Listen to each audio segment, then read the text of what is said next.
punto in comune, la difesa della nazionalità catalana, soltanto che ci sono differenze tra quelli che vogliono la indipendenza, vogliono creare lo Stato catalano, e poi altri che pensano in un'autonomia forte, che in una Spagna che riconosca l'esistenza della nazionalità catalana, come per esempio nel Regno Unito si riconosce la Scozia in un senso nazionale. Insomma, se Salvini volesse in qualche modo iscriversi al movimento indipendentista catalano, cosa che non farà, però dovrebbe dire: allora no, noi siamo per la Padania indipendente come la Catalogna, o almeno il Veneto indipendente. Adesso arrivo dagli indipendentisti veneti che vedo scaldarsi lì a Vicenza. Altrimenti, se lei mi dice ma noi siamo un grande partito nazionale per un'altra Europa, però unito da Milano a Catanzaro, a Cosenza, mi ricordo lei è andato in Sicilia, le fragole gli hanno regalato, insomma è una cosa. Allora lei ha cambiato, come dire, ha cambiato. Ma io vivo nel mondo reale. L'emergenza in questo momento è la disoccupazione, dal mio punto di vista, legata all'immigrazione. No, io faccio l'indipendenza della Padania con una serie di capannoni con scritto affittasi e vendesi, non è una gran soddisfazione. Prima vorrei provare a rilanciare il lavoro, e secondo me ci sono le ricette per farlo, non per essere contro l'Europa. Io sono europeista, ma non di questa Europa, dei banchieri, di Juncker, delle multinazionali, del massacro dell'agricoltura. Io penso a un'altra Europa, non penso che i catalani godano nel farsi massacrare la loro economia da questa Europa delle banche. Quindi io voglio un'Europa diversa, voglio provare, non sono un genio, non sono Dio, ma voglio provare a rilanciare il lavoro in tutta Italia, perché la disoccupazione è un problema a Milano, a Vicenza, a Trapani e a Taranto. Quindi non è, una volta rilanciato questo, non è la priorità della Lega. Io rimango assolutamente autonomista, come in Catalogna ci sono gli indipendentisti, i federalisti, gli autonomisti. Però se uno è disoccupato non è che fa filosofia politica. Detto questo, prima il giornalista diceva però poi se volete l'autonomia e l'indipendenza prendetevi una parte di debito pubblico. Io ricordo sottovoce che ogni anno il residuo fiscale, cioè quello che si paga in più allo Stato rispetto a quello che torna indietro, in Lombardia è di 50 miliardi di euro e in Veneto è di 20 miliardi di euro. Quindi se io la metto sul dare e avere, io ci smeno. Detto questo, l'emergenza in questo momento è nazionale, perché la disoccupazione è un flagello a nord e a sud. E l'immigrazione clandestina, lo dico all'amico catalano, non siamo contro gli immigrati. Noi abbiamo un responsabile di immigrazione che è arrivato dalla Nigeria. Regolarmente, la parola magica è regolarmente, o lui ci dice che qua possiamo far arrivare l'Africa. In Italia, secondo me, non ci stiamo male. Io preferisco dare una mano all'Africa e svilupparsi in Africa, piuttosto che farli venire tutti a Roma. Questo sull'immigrazione, però, diciamo, come qualità politica della Lega, la Lega è europeista. Per un'altra Europa. Siamo in Europa. Ho capito. Siamo in Europa. Senza euro. Io non voglio l'euro. L'euro è una moneta sbagliata. Vabbè, europeista con un'altra Europa. Indipendentista se c'è il lavoro. C'è il movimento Regione Salento, perché il Salento dice io sono Salento. E poi nazionalista. E gli dico di no. E poi nazionalista. Perché, ragazzi, se c'è Le Pen, nazionalista. La disoccupazione è un problema solo a Milano. Non è troppo. Mi sembra, come dire. Con idee chiare. Con idee chiare. Con idee chiare. Però la legge Fornero è un problema del nord, ma è un problema italiano. Treviso, voglio andare a Treviso, scusate, eccoci qua. Allora, in Piazza della Loggia, a Treviso, che cosa sta succedendo? Le bandiere di San Marco poi ci sono da qualche migliaio d'anni, altro che l'indipendentismo catalano, Enric, perché qui in realtà stiamo celebrando questa... in realtà è stato un anno fa questo referendum via internet, poi c'erano un po' di, come dire, di problemi sul conteggio dei voti veramente, ma insomma l'altro anno qualcosa chi li ha contati sti voti? Ma perché dobbiamo alimentare fesserie, puppole al pubblico? Questi hanno 5.000 sciamannati, hanno votato che se vogliono hanno votato 50 volte l'uno, ma figurati. Eccoci, allora sono 5.000 sciamannati. Ma sì, 2 milioni. A Misano, Filippo.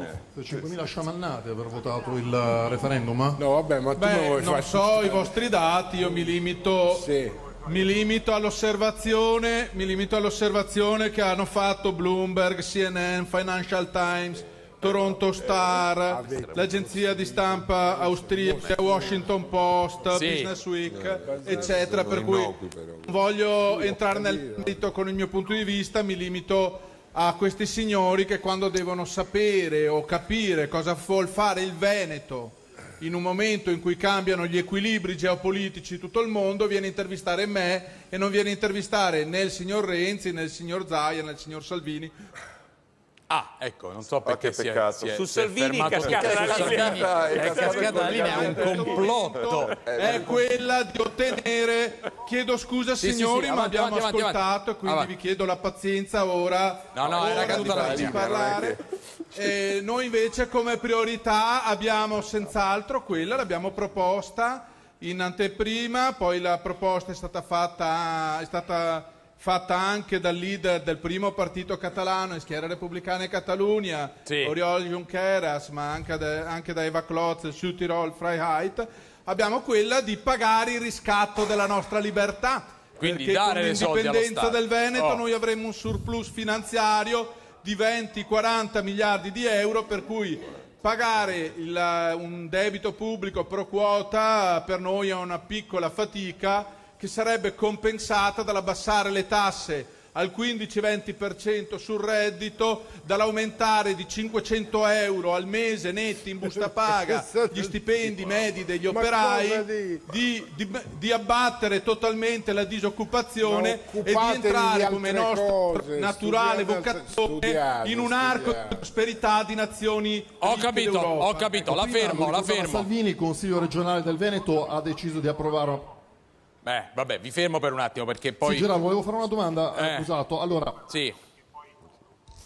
Vai tranquillo, Filippo. Il Consiglio regionale del Veneto ha approvato una proposta di legge per il referendum, per istituire il referendum sull'indipendenza. È stata la legge che è stata peraltro impugnata dal Consiglio, però il governatore Zaia ha deciso di aprire anche un conto corrente sul quale è possibile effettuare dei versamenti a sostegno di questo referendum. Perché non vi va bene? Perché lo contestate? No, per carità, va tutto bene, come dire, sai, quando fai la pubblicità della birra, bevi birra, perché comunque senza vedere se è di una marca o dell'altra, tutto fa brodo, però è chiaro che quella via porterebbe a indire il referendum per l'indipendenza regionale nel 2029 e allora siccome nel 2029 il Veneto sarebbe un Sahara economico-sociale, noi invece avremo un po' più di fretta. Va bene, e quindi visto che abbiamo i soldi che oggi ci vengono rubati dallo Stato italiano fallito, noi abbiamo una soluzione per pagare questo debito pubblico quota pro parte, per salvare quindi anche lo Stato italiano da un debito pubblico sostenibile e salvare anche la stessa Europa che crollerebbe con il fallimento dell'Italia. Va bene, grazie. Salvini, questi vi scavalcano. Ma guarda, più là. Per fortuna c'è Luca Sono Zaia. Oltre. Sì, ho capito. Poi i veneti sanno decidere autonomamente. Luca Zaia a salvarli. Posso... Avanti, uno per volta, forza, avanti. Ma il signore si può presentare alle elezioni. Si candida lui, si candida Luca Zaia, il Veneto ha la miglior sanità italiana, è la regione più avanti in Italia da tutti i punti di vista, quindi Luca Zaia evidentemente il suo lavoro lo sa fare. Il Consiglio regionale del Veneto, grazie ai voti della Lega, non ai voti di Gesù Bambino del Signore, ha approvato 2 proposte, poi saranno i veneti a decidere l'autonomia, quindi regione a statuto speciale sul modello del Trentino, del Friuli, l'indipendenza tout court, occorrono dei soldi, perché giustamente Luca Zaia dice io non gravo sulle casse dello Stato e quindi chiedo ai veneti se vogliono l'indipendenza di darmi una mano. I veneti stanno concorrendo, noi le cose le facciamo regolarmente, pacificamente, democraticamente e ci arriveremo, perché se non ci fosse la Lega a farsi il mazzo da 20 anni prendendo sputi, prendendo insulti, non staremmo parlando di questa grande possibilità. Quindi io sono orgoglioso che ci sia Luca Zaia e apro e chiudo la parentesi, se tutta Italia spendesse per la sanità quello che spende il Veneto, si risparmierebbero in un colpo solo 20 miliardi di euro. 20 miliardi di fare dei euro. conti standard, costi standard applicati al Veneto. Nella storia recente del Veneto, questa regione è stata agevolata da un comitato d'affari imprenditoriale con la partecipazione Segretario Salvini, l'osservazione... La Lega e Luca Zaia non c'entrano Sono stati silenti, hanno accompagnato lo spennamento sistematico delle finanze pubbliche. Io capisco che il Fatto Quotidiano sia arrabbiato perché in Veneto sono indagati in tantissimi, non Zaia e non la Lega. Non Zaia e non la Lega. Dovrebbe essere la normalità. Problema vostro. E mi spiace, vi è andata male. Luca tutto il finance project. Va bene, però il Veneto viene da una storia, diciamo, abbastanza angosciosa dal punto di vista... sulla quale il sistema degli affari pubblici in combutta con i privati è allineato in ogni sua forma. Questa è una realtà. Veneto è zona di malavita, è chiaro. Sì, esattamente. Se malavita significa ruberia, è esattamente parecchi criminali, segretario è ad altissimo tasso di criminalità il Veneto. Comunque, e quei miliardi rubati allo del Veneto Stato, vai a chiedere a chi li ha rubati. Vai a chiedere. Luca Zaia è quello che ha denunciato. Un attimo. Ha denunciato. Voglio uscire dal Veneto. Gelli e poi...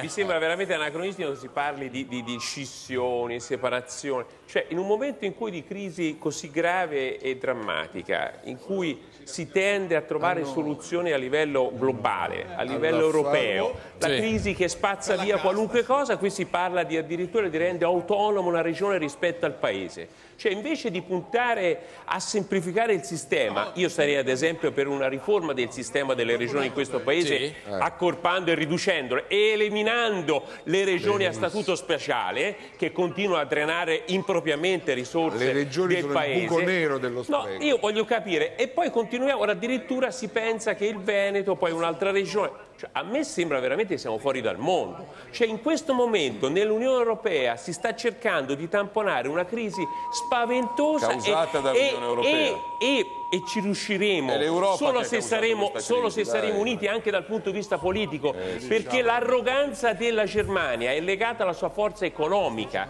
Se ci fosse un meccanismo di ponderazione, di equilibrio maggiore, perché la politica vera, quella degli stati sovrani, prendesse in qualche modo sopravvento, vedremo che un'Europa anche diversa, un'Europa anche più equa, più giusta, che affronta nella sua globalità i problemi che abbiamo, a partire dall'immigrazione. Tu sei veneto, sei veneziano?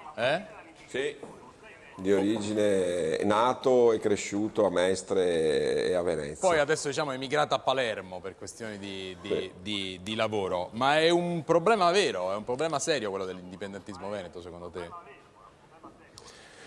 Ma diciamo che dunque c'è un problema serio che riguarda la forma dello Stato e soprattutto il rapporto con la tassazione. Noi viviamo in un paese, questo è inutile negarlo, che ha un livello di pressione fiscale assolutamente fuori di testa e che colpisce soprattutto in basso, cioè colpisce il ceto medio, quello che una volta era il ceto medio, che oggi si avvicina velocemente alla dinamica del cosiddetto proletariato povero, cioè i working poor. E quindi questo problema è sempre stato un grande problema di rapporto. Dopodiché il resto ce l'ha messo tutto, diciamo, il meccanismo inquinato, sbagliato, sia di un regionalismo visto dalla sinistra semplicemente come la riproduzione dello Stato in piccolo verso la regione, sia di un finto federalismo che invece ha caratterizzato anche il livello della Lega. La Lega è nata nel momento in cui, e non è stata solo la Lega a nascere così, nel momento in cui arrivava la globalizzazione, c'era lo spaesamento da globalizzazione, è stata anche una risposta a questo. E chiaramente poi, come dire, da Roma ladrona si è passati a Roma, come dire, alla poltrona, ed è evidente che questo tipo di meccanismo ha abbandonato qualsiasi tipo di livello di discussione, come può esserci in Catalogna. In Catalogna io seguo le discussioni e sono discussioni politiche e culturali sul tema del federalismo e dell'Europa federalista, ovviamente 1000 anni luce da quelle che ci sono qui in Italia. Ecco, qui in Italia mi sembra un po' il giochetto, come dire, un po' i giochi di ruolo, ecco, tutte queste cose qua, non è che rispondono. Chiaro che la gente poi, se gli dici vuoi pagare meno tasse, ma chi è che dice di no? Non lo so, mi sembra evidente, è come